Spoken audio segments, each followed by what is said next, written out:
Hello guys, welcome back to కేకరీ twins official YouTube channel. ఏంటి ఎక్కడికో ట్రావెల్ చేస్తున్నాం అనుకుంటున్నారా? సో అక్కడికి కాదండి. సో రీసెంట్గా మనం ఆ తుఫాన్ వల్ల విజయవాడ న్యూస్ అందరికీ, అంటే విజయవాడ ఎంత ఫుట్ అయిందో అందరికీ చూశారు, తెలుసుకున్నారు. అండ్ మా వంతు సాయం, మా మేము వాళ్ళు అక్కడ ఉన్న జనాలకి మా వంతుమే హెల్ప్ చేయడానికి మేము విజయవాడ అయితే వాళ్ళు కొంచెం హెల్ప్ చేద్దాం అన్న ఉద్దేశంతో విజయవాడ అయితే వెళ్ళడం స్టార్ట్ అయ్యాం. సో డబుల్ డెక్కర్ ట్రైన్ అయితే బుక్ చేసుకున్నాము అండ్ సేఫ్ గా విజయవాడ అయితే రీచ్ అయిపోయాము. అండ్ విజయవాడ మేము దిగుతున్నప్పుడే ఫుల్ వర్షం, అసలు ఎక్కడ గ్యాప్ ఇవ్వలేదు. సో జాగ్రత్తగా ఇంక సరే అని చెప్పి ఇంక రెస్ట్ అక్కడ కాసేపు ఆగిపోయి అమ్మవారి దర్శనానికి అయితే స్టార్ట్ అయిపోయాం. సో అమ్మవారిని విజయవాడకి ఇంకా అమ్మవారే కాపాడాలి అనుకొని విజయవాడ అమ్మవారి దండం పెట్టుకుందాం అని చెప్పి విజయవాడ టెంపుల్కి అయితే స్టార్ట్ అయ్యాం.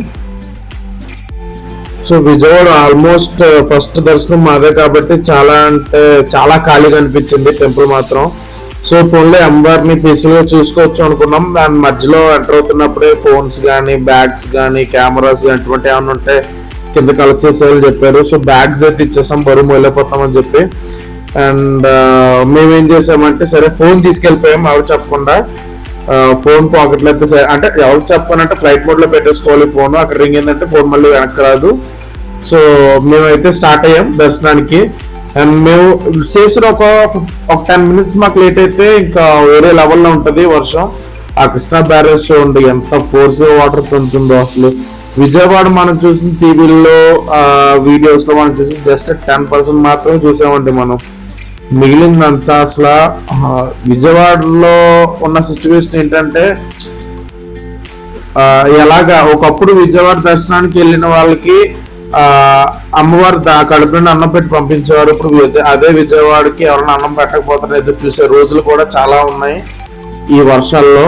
అండ్ మేమైతే ఫుడ్ తో పాటు క్యాండిల్స్, అంటే 2 weeks నుంచి అక్కడ పవర్ లేదు. సో ఆ పవర్ కోసం పిల్లలు చాలా ఇబ్బంది పడిపోతున్నారు.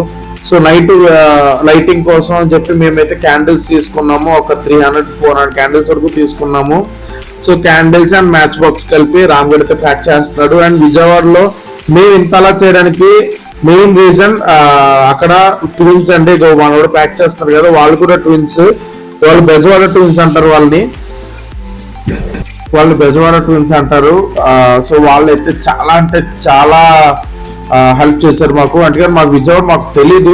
అండ్ వాళ్ళు విజయవాడలో ఉంటున్నారు కాబట్టి వాళ్ళ ఏరియా కొంచెం బాగానే ఉంది కాబట్టి వాళ్ళ హెల్ప్ తీసుకున్నాము. అండ్ ఫుడ్ కూడా వాళ్ళే అక్కడే ఆర్డర్ చేయించారు. 300 మందికి ఫుడ్ అయితే మేము ఆర్డర్ చేసాము.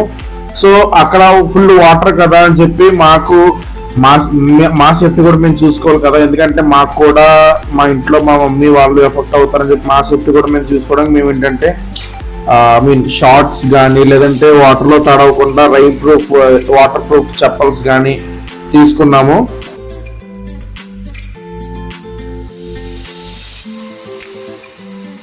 సో ఫైనల్లీ షార్ట్స్ అయితే తీసేసుకున్నాము. అండ్ మా ఫౌండేషన్ టీ-షర్ట్స్ అవి మేము కోవిడ్ లో ఫౌండేషన్ స్టార్ట్ చేసాము, మీకు చెప్పడం మర్చిపోయా. సో మేము 2019 కోవిడ్ లో ఒక ఫౌండేషన్ స్టార్ట్ చేసాం, శ్రీ అభయ ఫౌండేషన్ అని చెప్పి. సో ఆ ఫౌండేషన్ చాలా వరకు అలా అంటే మా వంతుగా అందరికి సాయం చేయలేకపోవచ్చును, బట్ మా వంతుగా మేము చేస్తున్నాం. అండ్ మా బ్రో వాళ్ళు ఆటో పెట్టారు. సో ఈ ఏరియా నుంచి సింగనగర్ స్టార్టింగ్ నుంచి చాలా అంటే చాలా ఎఫర్ట్ అయిపోయారు. సో అక్కడ చూడండి జనాలు ఎలా ఉన్నారు. ఫుడ్ ప్యాకెట్స్ కోసం రోడ్ల మీద పరిగెడుతున్నారు కూడా జనాలు. చిన్నపిల్లలని లేదు, ఆడవాళ్ళని లేదు, అందరూ.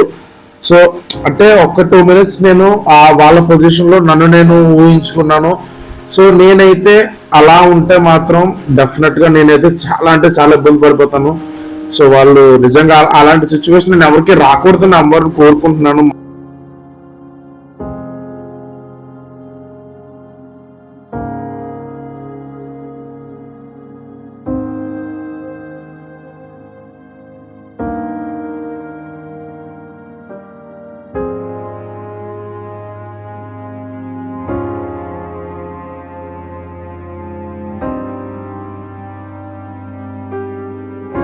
అండ్ మేము ఇప్పుడు వెళ్తున్న రోడ్డు కూడా 2-3 days ముందు వస్తే ఆ రోడ్ కూడా లేదంట. సో ఆ రోడ్ కూడా మొత్తం మునిగిపోయిందంట. సో మేము 2 days లేట్ అవడం వల్ల కొంచెం వాటర్ అనేది ఆ రోడ్ తగ్గింది, ఆ రోడ్ వైపు కాస్త కొంచెం తగ్గింది. అండ్ ఒక 2 days ముందు వస్తే మాత్రం ఆ రోడ్ కూడా లేదు, మొత్తానికి ఆ ఎంట్రన్స్ టర్నింగ్ తిరిగి చూసారా, ఆ టర్నింగ్ దగ్గరే బ్యారికేడ్స్ పెట్టేసి క్లోజ్ చేస్తారంట. సో వాళ్ళు చెప్తున్నారు. సో ఆటో డ్రైవర్ గారు కూడా చాలా అంటే చాలా ఓపిక్గా, సో ఎక్కడైతే ఫుడ్ సరిగ్గా అందట్లేదో అక్కడికే తీసుకెళ్లారు మమ్మల్ని.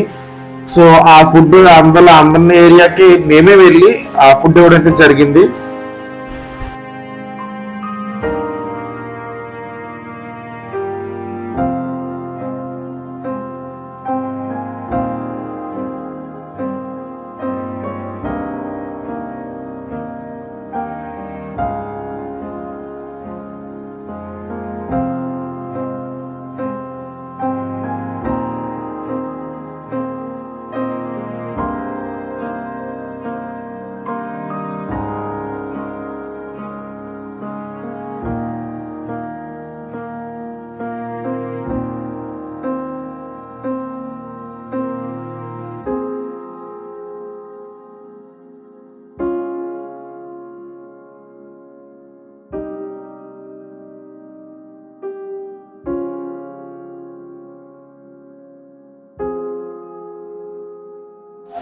అండ్ మేమైతే ఈ ఏరియా స్టార్టింగ్ ఇది. సో మేమైతే ఫుడ్ ప్యాకెట్స్ ఎవరైతే స్టార్ట్ చేసాము.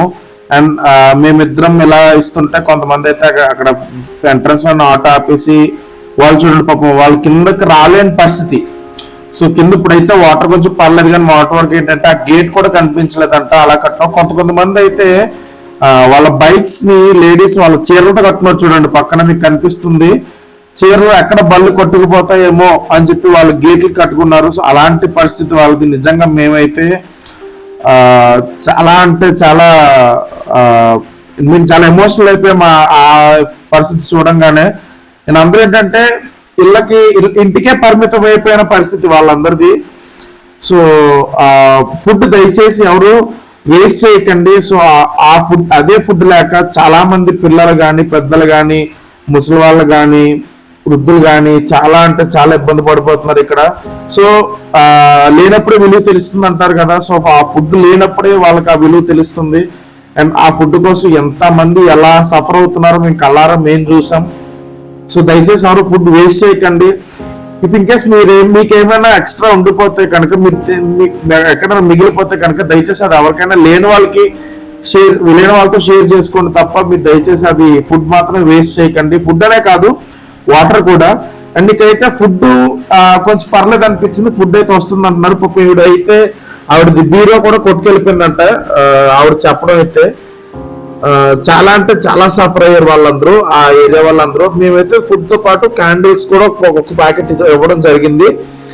అండ్ ఈ ఏరియా అయితే అసలు ఫుడ్ ఎవరు తీసుకురావట్లేదు అంట సరిగ్గా ఆ ఏరియాలో.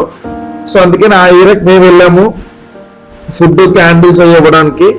సో మనోడు వాటర్ బాటిల్స్, మేమైతే ఫుడ్ అంటే 2 chapati, 1 pickle, water bottle, candles మా సెట్ అలా ఇచ్చాము. అండ్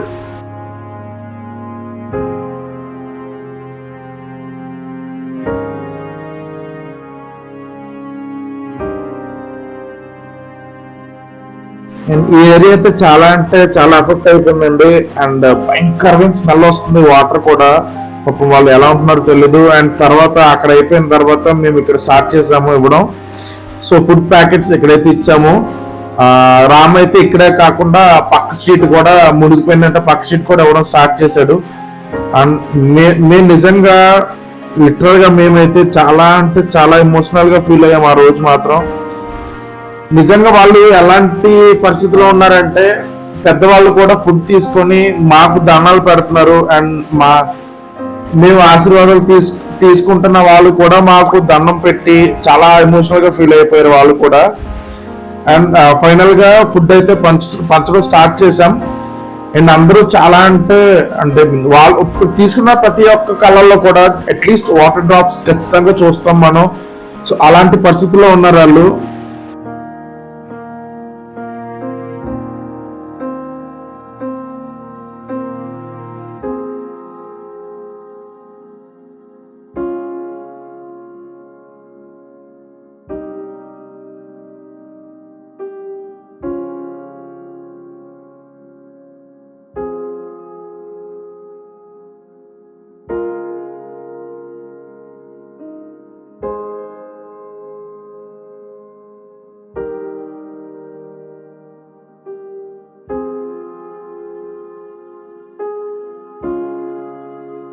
ఈ ఫుడ్ అనే కాదు, వెనకాల ట్రాక్టర్ ఆగిన చూసారా, వాళ్ళందరూ ఏంటంటే డాక్టర్స్ అండ్ కాంపౌండర్స్, వాళ్ళు మెడిసిన్స్ కూడా అలాగే సప్లై చేస్తున్నారు.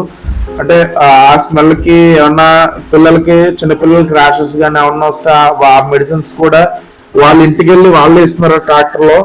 సో వాళ్ళైతే అక్కడ ఉన్న జనాలు అయితే ఖచ్చితంగా వాటర్ లోకి అయితే అడుగు పెట్టనట్లేదు. బట్ ఏంటంటే వాళ్ళకి ఏం కావాలన్నా సరే ఇంటికే తీసుకెళ్ళవడం, వాళ్ళు నిత్యావసర సరుకులు కానీ, ఫుడ్ కానీ, మెడిసిన్స్ కానీ, వాటర్ కానీ, సో అన్ని వాళ్ళకైతే ఇంటి దగ్గరికి ఇవ్వడం అయితే జరిగింది. అండ్ మాతో పాటు మా వెనకాల ఒక కాంపౌండర్ గారు కూడా వచ్చారు. ఇంతమంది జనాలు ఇవ్వడం అంటే మేము లిటరల్ గా ఇలాంటి రోజు విజయవాడకు వస్తుందని చెప్పి మేము అసలు ఎక్స్పెక్ట్ కూడా చేయలేదు. ఇప్పుడు మా నాన్నగారు చిన్నప్పుడు వచ్చిందంట విజయవాడకి ఇలాగా ఫ్లడ్స్.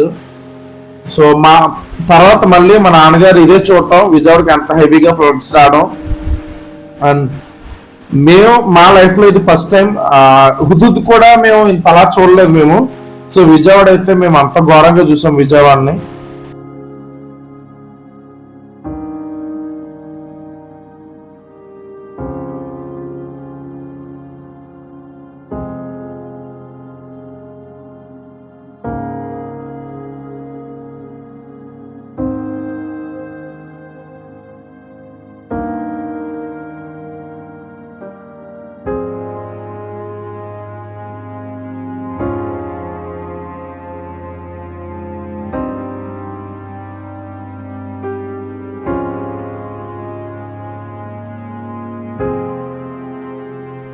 సో అలా ఇస్తూ మేమైతే ఇవ్వడం కంప్లీట్ చేసుకుని రిటర్న్ జర్నీ అయితే స్టార్ట్ చేసాం. అదిగో అక్కడ ఉన్న బోట్స్, ఆ దాంట్లో ఒక బోట్ లోనే మేము వెళ్ళాము.